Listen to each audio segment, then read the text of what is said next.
So a Danish priest on Monday was charged with killing his wife, even though her body's never been found. This happened in Denmark. Charges against Thomas Goddard, 44 years old, after they found evidence. Here is the evidence they found in his house. Guilty. You don't know. She could have just took off with a boyfriend. Okay, let me hear. Okay, they took his computer and they found that he was searching for certain things on his computer. How to hide a body? Was that one of them? Like sea depth, oil barrels, suicide, disappeared, and cleaning. That's how they always get them, because they Google this shit. Like, if you're going to commit a murder, I'm giving you advice right now. If you're going to commit a murder, don't Google anything about it. Don't Google, where do I buy a tarp? Don't Google how much of a body fits in an oil drum. Like, don't Google any of that stuff. How do I make it look like a suicide? Do not Google any of that, because the police have access to your computer, moron. They also found hydrochloric acid. There you go. And caustic soda in the couple's home, and discovered the internet searches like words of sea depth and oil barrels. Dissolved her body in an oil drum, dropped it over a boat into the ocean. But he cleaned really well, so they didn't find anything. So you're thinking he did it? He's a priest. Okay, like, because priests don't do anything wrong. Priests have never molested anybody. Priests have never committed murder. No, priests are just No, I think that he did not kill her at home. I think he killed her somewhere else, which is why the house was clean. Because no matter how well they clean, he's a priest. He's not a house cleaner. You know what I mean? Like, he was looking. No matter how well you clean, they can always find something. Yeah. He was looking it up. And it doesn't matter. And at the house, her phone and her credit cards. That's a woman does not leave the house without her phone, her purse, her credit cards. No, that's always on her. So he did it. He did it. Yeah. That's they call that circumstantial evidence, but it's pretty good circumstantial evidence. But he could have been doing a radio show and had to look up certain topics, and that's why he was looking up suicide and oil barrels. You know, that would make sense if his wife wasn't missing. Oh, yeah, because the things I look up every day for this stupid show. It's true. I would be in jail in 2 seconds. I know. I was looking up something the other day and I was like, should I look this up? Because if anything happens and they take my computer, they're going to be like, why was she looking up how to murder your co-host? Yeah, and I wonder if that searching incognito thing actually works, or if they can go through and find out no matter what. They can go through and find out. Even if you search in incognito? It doesn't matter. Then why is that mode even on there? So your wife doesn't see your porn.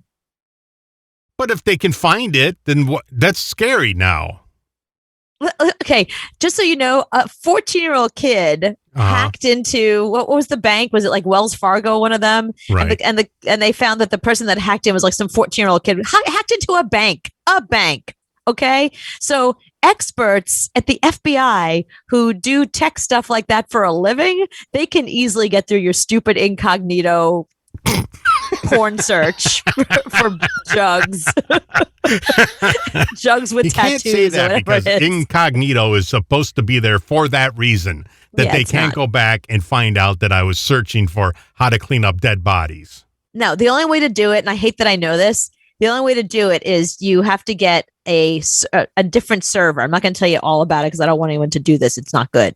You get a different server because it still has, even incognito still has your IP address. So you need to get a completely different server that has an IP address that only identifies you as that IP address. It's not attached to your computer, your house, nothing. Right. Then I can search incognito. Then you can search incognito for real. And it's harder for them they can still probably find you, but.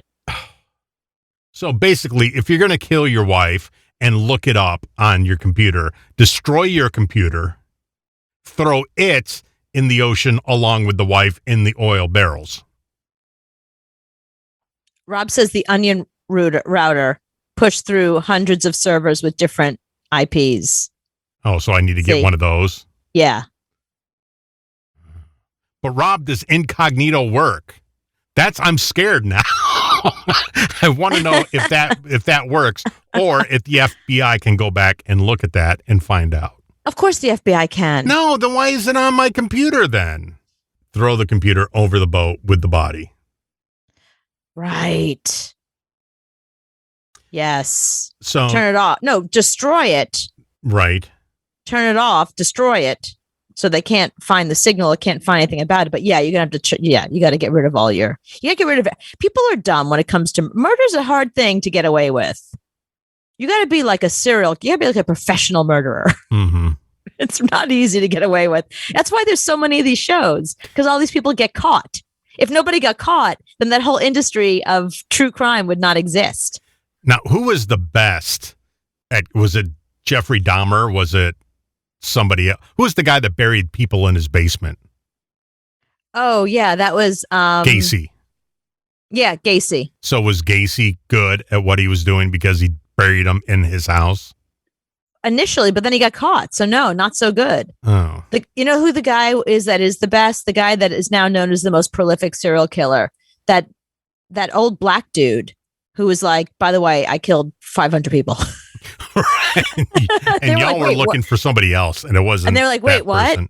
And he's like, yeah, and he had all the details. He's, you know that missing person, that was me. You know that missing person, that was me. And as they went through it, they found that this guy was like the most prolific serial killer ever, because he doesn't fit the profile. Right. Because the profile is never the black dude. It's always a white dude. It's always Gacy. It's always like creepy white dude from parents. Usually the father is distant, and the whole, I don't know if you know this, we've probably discussed this in the past, but the reason why there were so many serial killers in the 70s and 80s is because those are the fathers that came back from the war. And there's a lot of research that shows that the fathers that came back from the war that were really distant from their sons when they came back because of PTSD, Mm-hmm. which wasn't recognized then. And it was a generation of men that they toughed it out. Because those men came back to these vulnerable boys, that's why there were so many serial killers during that time. These were boys that needed their father around. They needed parental guidance. They needed someone to step in and be like, yeah, don't stop killing birds. Mm-hmm. Stop killing squirrels. But their dad didn't pay attention to them, so. But the dad was having their own problems because PTSD wasn't a known, common, treatable thing. So it was a lot of people that came back from World War II that were the fathers of a lot of these serial killers. So is there less now?